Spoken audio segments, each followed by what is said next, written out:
நீங்கள் இப்போ பார்க்குற இந்த பாறை மாதிரியான அமைப்பு மினரல்ஸால் நிறைஞ்ச ஒரு குகை.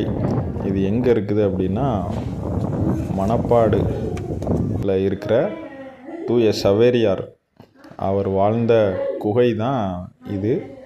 அதைத்தான் நீங்கள் இப்போ பார்த்துக்கிட்டு இருக்கீங்க. ஃபுல் அண்ட் ஃபுல் இந்த கடற்கரையில் இருக்கிற மினரல்களால் ஆன குகை.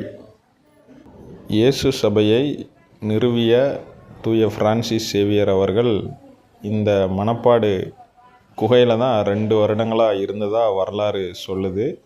அவர் சமூக பணி, அப்புறமா குஷ்டரோகிகளுக்கு சிகிச்சை உதவி, இது போன்ற பணிகளையும் அவர் செய்திருக்கார். எதுக்காக சொல்ல வர்றேன் அப்படின்னா, இந்த இடத்துக்கு நீங்கள் பார்த்தீங்கன்னா தான் கடலோட கொடூர முகம் உங்களுக்கு தெரியும். ஏன்னா கடலோட மட்டத்துக்கும் இந்த குகைக்கும் பெரிய வித்தியாசங்கள்லாம் இல்லை. இங்கே அவர் தோண்டின ஒரு ஊத்து கிணறு ஒன்று இருக்குது. ஏதோ ஒரு வழியில் இயேசு கிறிஸ்துவை பற்றி மக்களுக்கு சொல்லியும் அவர்களுக்கு சேவை செய்வதுமே கிறிஸ்தவத்தோட தலையாய பணியாக இருக்குது.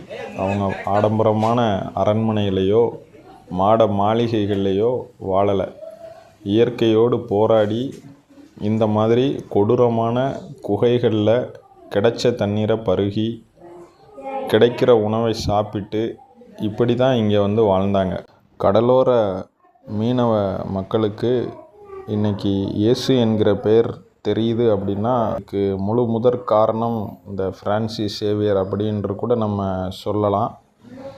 அந்த அளவுக்கு சமூகத்திலும் சரி, பூகோள ரீதியிலும் சரி, கடைக்கோடி மக்களுக்கு சென்று இயேசுவை அறிவித்து அவர்களுக்கு தேவையான உதவிகளை செய்து அவர்கள் வாழ்விலே ஒளியேற்றியது தான் கிறிஸ்தவம்.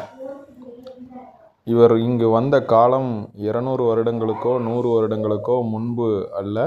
கிபி 1500களிலே அவர் இங்கு 2 வருட காலம் நம்முடைய மண்ணிலே வாழ்ந்திருக்கிறார்.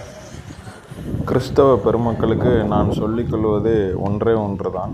நீங்கள் எந்த திருச்சபையை சார்ந்தவராக இருந்தாலும் இந்தியாவிலே ஏதோ ஒரு திருச்சபை, ஏதோ ஒரு மிஷினரி மூலமாக இயேசுவின் பெயர் அறிவிக்கப்பட்டுள்ளது. அப்படிப்பட்ட வரலாற்றிடங்களை நீங்களும் உங்களுடைய பிள்ளைகளும் திருச்சபை மக்களும் கண்டிப்பாக நேரில் சென்று அதை பார்க்க நான் வேண்டுகிறேன்.